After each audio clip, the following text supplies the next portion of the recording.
You really don't want to do this, I said, looking around the room. But they were all smiling, grinning like hyenas circling a wounded deer.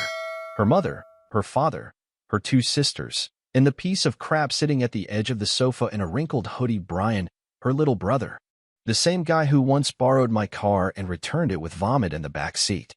He was now asking me for 15 grand. Correction, they were all demanding it.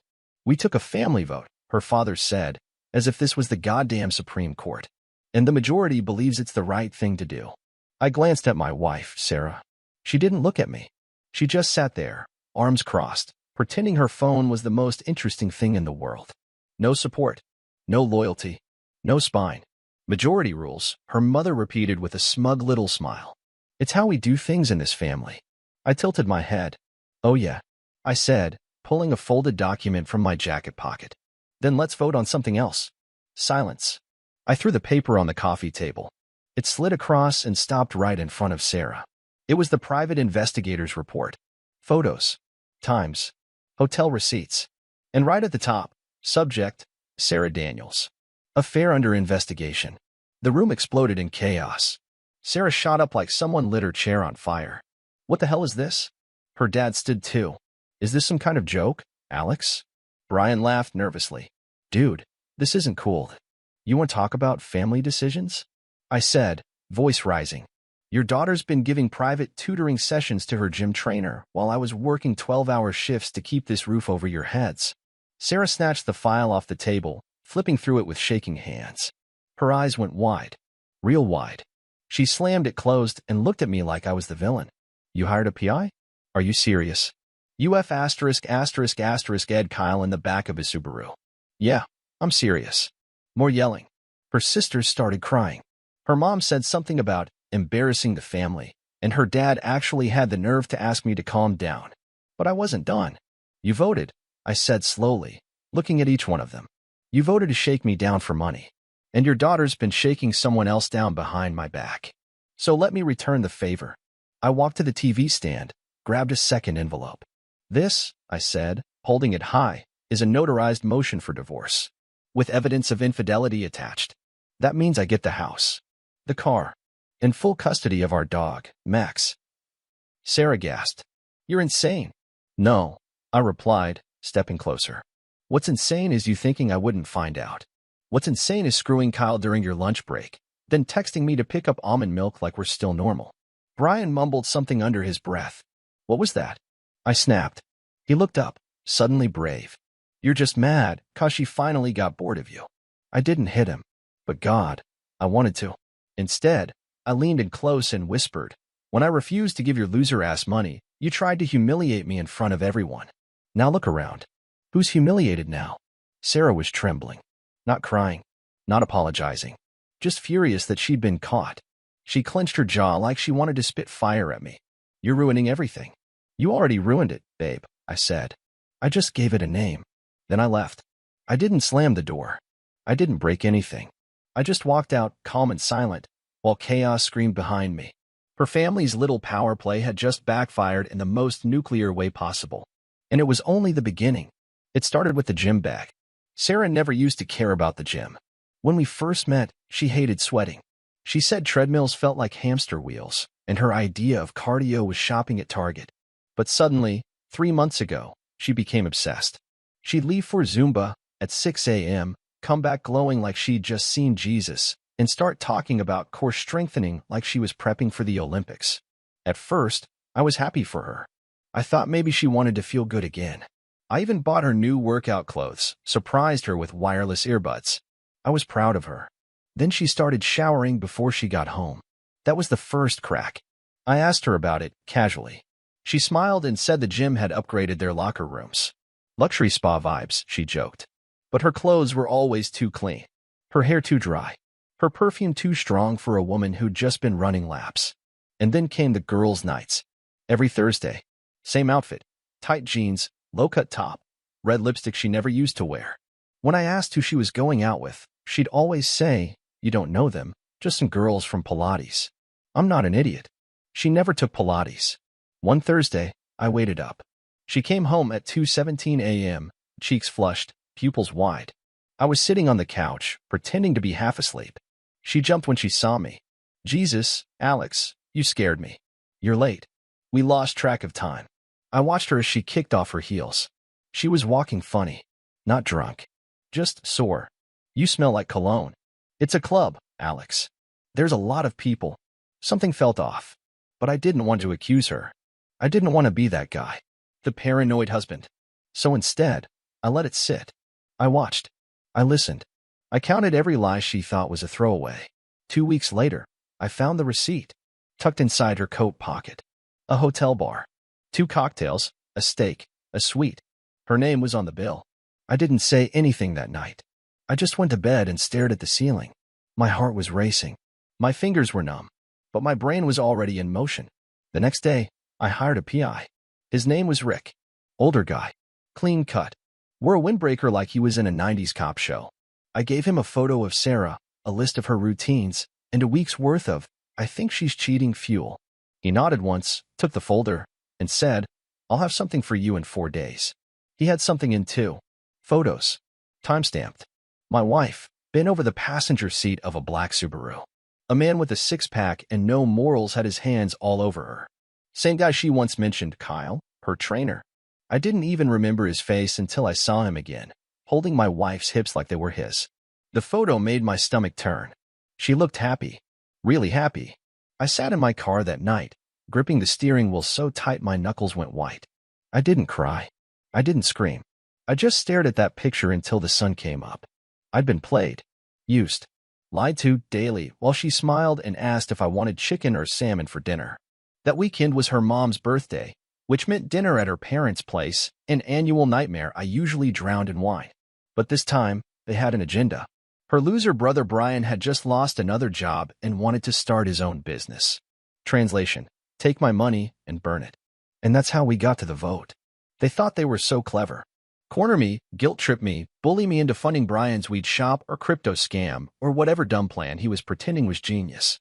But I came prepared. I didn't just bring the PI's report. I brought it printed, copied, stapled, highlighted. I made sure there was enough evidence in that envelope to light their entire house on fire. And when I dropped it on the table, I saw it. That flicker in Sarah's eyes. Not guilt. Not shame. Fear. The kind of fear that only shows when a liar realizes they're not in control anymore. I fed on it. And when I told them about the divorce, about the evidence, about everything I was taking with me, they knew. The game was over. No more power plays. No more majority votes. I was done being the nice guy. Done being the ATM, the husband, the backup plan. I walked out of that house with nothing but my keys and a thin smile. But I never felt lighter. Shall I continue with the confrontation at home? I got home before she did. The whole drive back. My hands were steady. That surprised me. I always thought I'd be shaking when this day came. Maybe screaming. Maybe punching a wall. But no, I was ice. Cold. Focused. I opened the front door, walked in, and sat on the couch like I owned the place. Because I did. She didn't know it yet, but I'd already moved the mortgage out of her reach. I'd frozen the joint account too. She was about to learn what it felt like to be powerless. She walked in 10 minutes later, swinging her purse, humming some tune like nothing had just blown up. Then she saw me. Her smile faded. You left early, she said, tossing her keys into the bowl. That was rude. I didn't answer. She kicked off her heels. Well, I guess that little stunt of yours at my parents' place made you feel real big, huh? I stood up, walked to the kitchen counter, and slid the envelope across to her. She didn't touch it. Just looked at it like it was ticking. More PI crap, she muttered. Open it. She didn't. So I did it for her. I laid out the photos, one by one. Her, half-dressed outside that motel. Her, sitting in Kyle's lap in his car. Her, sneaking out the gym's back door with her hair tied up and her wedding ring in her pocket. Jesus, Alex, she finally spat. This is so dramatic. I blinked. Dramatic. Yeah, she snapped. You're acting like I killed someone. It was just she hesitated, then rolled her eyes. It wasn't even serious. I laughed. It just came out. Raw. Loud. Bitter. You been over in his back seat, I said. He took you to a hotel. You made a second life for yourself between burpees and protein shakes. And now you're telling me it wasn't serious. She crossed her arms. Defensive. Cocky. No remorse. I didn't love him, okay? It was just fun. I needed something different. Something cracked inside me. I leaned in close. You needed different? I whispered. Try being married to someone who'd work his ass off so you wouldn't have to. Who'd take your family's endless bulls without saying a word. Who'd stay loyal even when he knew something was wrong because he believed in you. She scoffed. Yeah, well, maybe if you didn't act like my dad's accountant, I wouldn't have gotten so bored. There it was. The truth. The real Sarah. Not the girl I married. Not the woman who once cried at our wedding vows. This thing in front of me was something else. A selfish, entitled brat who thought loyalty was optional and consequences were negotiable. You disgust me, I said. She smiled. You always were a little dramatic. Don't worry, I added. You won't have to put up with my drama much longer. I walked to the hallway closet, grabbed the suitcase I'd packed earlier that day, and wheeled it out. Her face twitched. Wait, what are you doing? I told you. I'm done. Oh, come on, Alex, don't be stupid. We can fix this. Fix what? Your affair? Your lies? The fact that you and your family tried to bully me into funding your brother's fantasy business. She didn't answer. I walked to the door. And then she said it. I bet Kyle's better in bed anyway. She said it loud, clear, sharp, like a knife meant to cut deep. But it didn't land the way she wanted it to. Because in that moment, I saw her. Really saw her. Not as my wife, but as a hollow, bitter woman who just lost the only man who ever treated her with real love. I smiled. Tell him to buy you dinner next time. I hear he's broke. Then I walked out. Didn't look back. Didn't flinch. And as I pulled away from the house we built together, the last thing I felt wasn't sadness. It was relief. I had finally left the lie. Shall I keep going into the emotional aftermath and the decisions that followed? I didn't sleep that night. I tried. God, I tried. The motel bed was stiff as hell. The AC rattled like it was coughing up bolts, and the sheets smelled like detergent and disappointment. But none of that kept me up. What did was the silence. The silence after 10 years of noise. After late-night arguments about nothing. After fake laughs at dinner parties. After hearing her whisper someone else's name into a phone when she thought I was asleep. No, nothing. Just me, a ceiling, and a clock ticking like it was counting down to something. Maybe the end of who I was before this. I kept staring at the ceiling tiles, wondering, when did she stop loving me? Maybe it wasn't all at once. Maybe it bled out slowly. One ignored kiss. One lazy lie. One missed call. Until she just stopped seeing me as a man and started seeing me as a paycheck in a hoodie. I went to the office the next morning like a zombie. My assistant, Tina, asked if I was okay. I told her I was fine. I wasn't. I couldn't focus on the numbers. Couldn't look at spreadsheets. All I saw were her eyes, dead and empty, telling me Kyle was better in bed. By lunch, I found myself outside a lawyer's office. Clean place. Smelled like fake leather and fresh coffee. I handed him the file the PI gave me. His eyes widened as he flipped through it. Jesus, he muttered. You weren't kidding. I want everything I'm owed, I said. House. Car. No spousal support. And I want the dog. He nodded. With this evidence, you'll get it. Good. Because Max didn't deserve to live with a woman like her. He was loyal. Loving. Everything she used to pretend to be.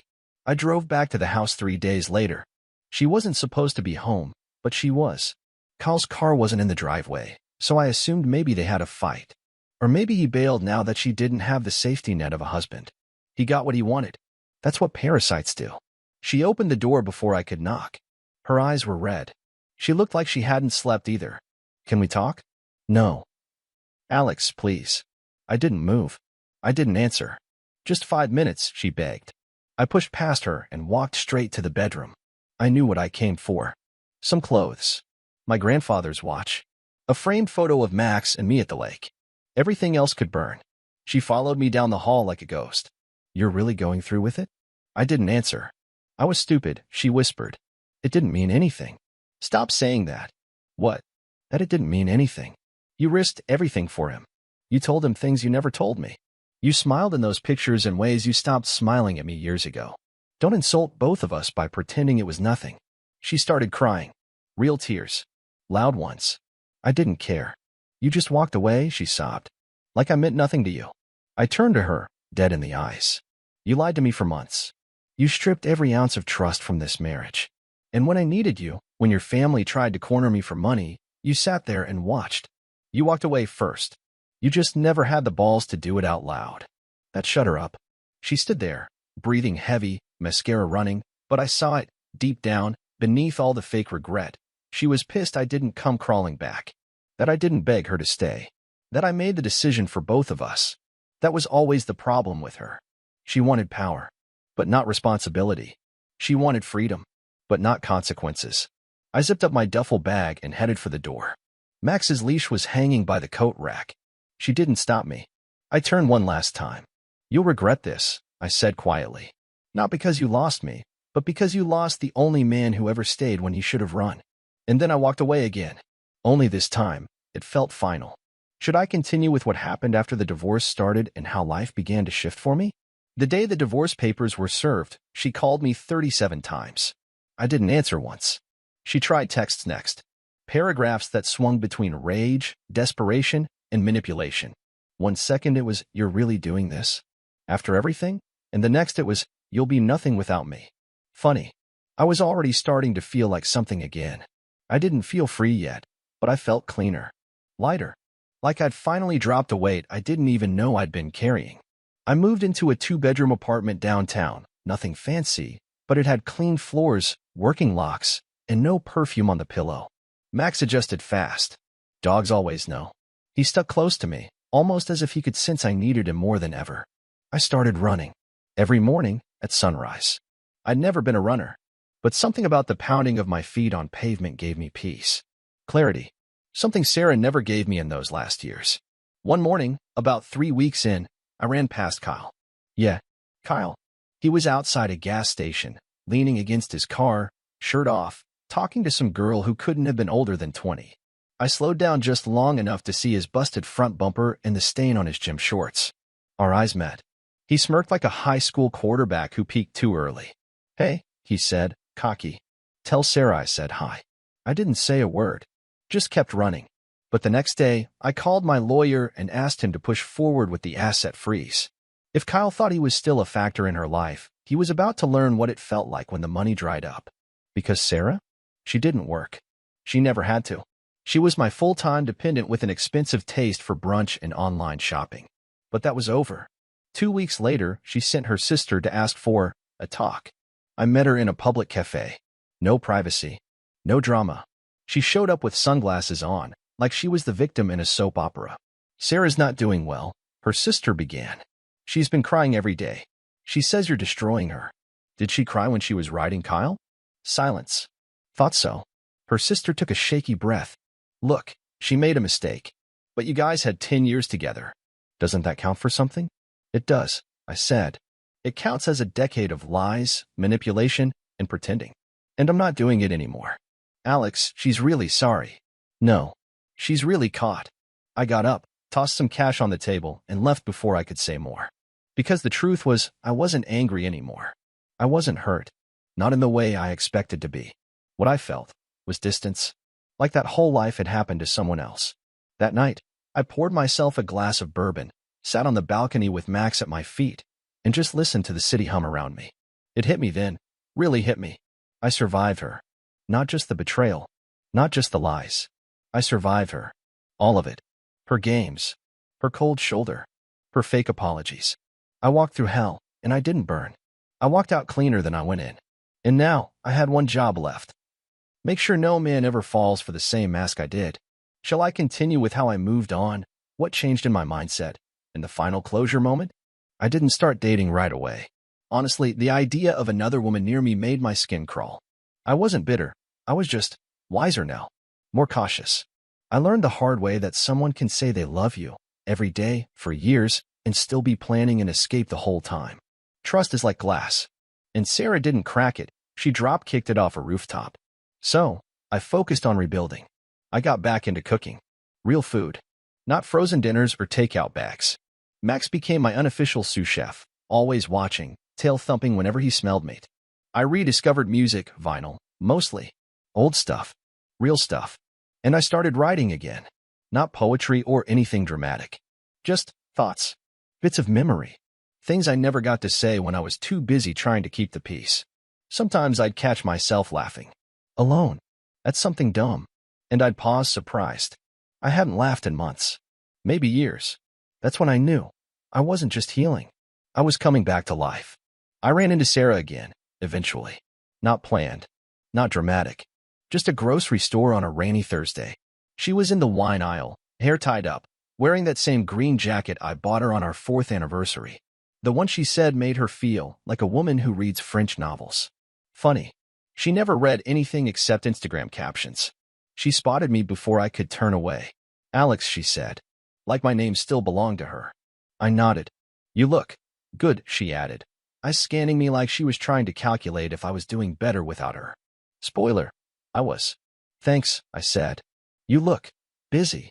My eyes dropped to her cart, frozen dinners, a single bottle of cheap wine, dog food. No Max, obviously.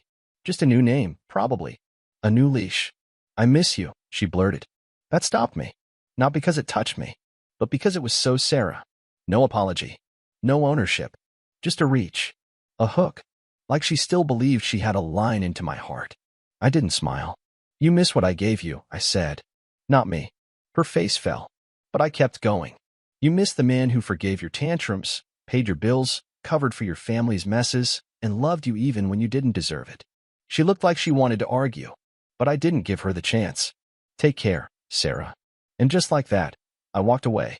No dramatics. No fireworks. Just a quiet ending. She never chased me again. Some nights I still think about the moment it all snapped. That family vote. Her silence. My file on the table. The chaos that followed. It plays in my head like a scene from someone else's movie. A version of me that bled too much for a woman who'd already packed her bags in her mind. But I'm grateful. Not for the pain. Not for the betrayal. But for the truth. Because once you've seen someone's real face, you stop falling for the mask. Now I don't chase love. I let it find me if it ever does. But I'll never again trade my peace for someone else's comfort. Never again lower myself to keep someone from walking away. And I'll never, ever ignore the signs. I'm not the same man who sat on that couch, watching his wife lie with a mouthful of excuses and no trace of guilt. That man is gone. The one who replaced him? He knows what he's worth. He knows what real love looks like. And he'll never settle for less again. It took almost 6 months for the divorce to be finalized. She delayed it. Of course she did. Claimed emotional distress, said she needed space before signing. Her lawyer tried to play cute, throwing out settlements like we were haggling over a used car instead of 10 years of my life. But I didn't budge. I had the photos, the receipts, the PI's full report, and the look on her face during that family vote burned into my memory. They thought they could break me, but all they did was teach me how to walk without a leash. When the final papers came through, I didn't throw a party. No big celebration. I just sat at the kitchen table, opened the envelope, and read the words dissolution of marriage like they were the last sentence in a book I'd forced myself to finish. Then I took a breath so deep, it shook my ribs. That night, I went back to the lake. The one where Max and I used to fish. It was late, too cold for comfort, but I needed to stand there. I needed to feel the silence, the wind off the water, the sound of the trees whispering things no one else could hear. Max sat beside me, tail curled around his feet, eyes on the dark. You remember how she used to hate coming here? I said aloud, knowing he didn't care about the words but would understand the tone. She said the bugs made her itchy. Said the quiet made her feel small. I laughed under my breath. The quiet saved me, Max. And that's when I realized. I hadn't thought about her face in days. Not really. Not the real her. Not the mask she wore when she wanted something. Not the forced laughs. Not the fake cries. Not even the way she used to say, I love you, like it was a habit. It was like her presence had faded. Like the smoke finally cleared and left nothing but open sky.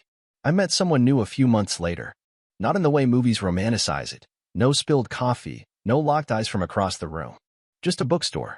A real one. She was standing in the psychology section, thumbing through a paperback about boundaries. We talked. Briefly. Politely. She smiled like she meant it.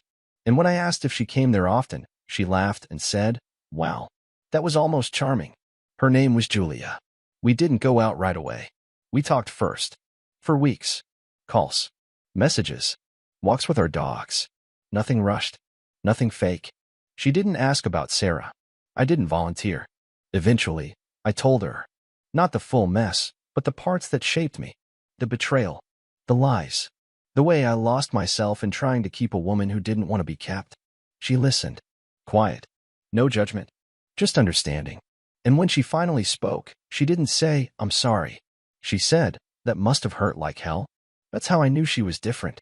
We're still figuring it out, Julia and I. There's no promises. No illusions. Just two people who've been burned and are careful not to set fires in each other's lives. And that's enough for now. If someone asked me what I learned from all of this, I'd tell them this. Listen early. Leave sooner. And never mistake chaos for passion. Love isn't meant to hurt like that. Love isn't silence during a betrayal. Love doesn't sit still when you're being broken. If you ever feel like you're begging to be chosen, you're in the wrong story. Walk away. Because sometimes the most powerful thing you can do is leave the room before they vote.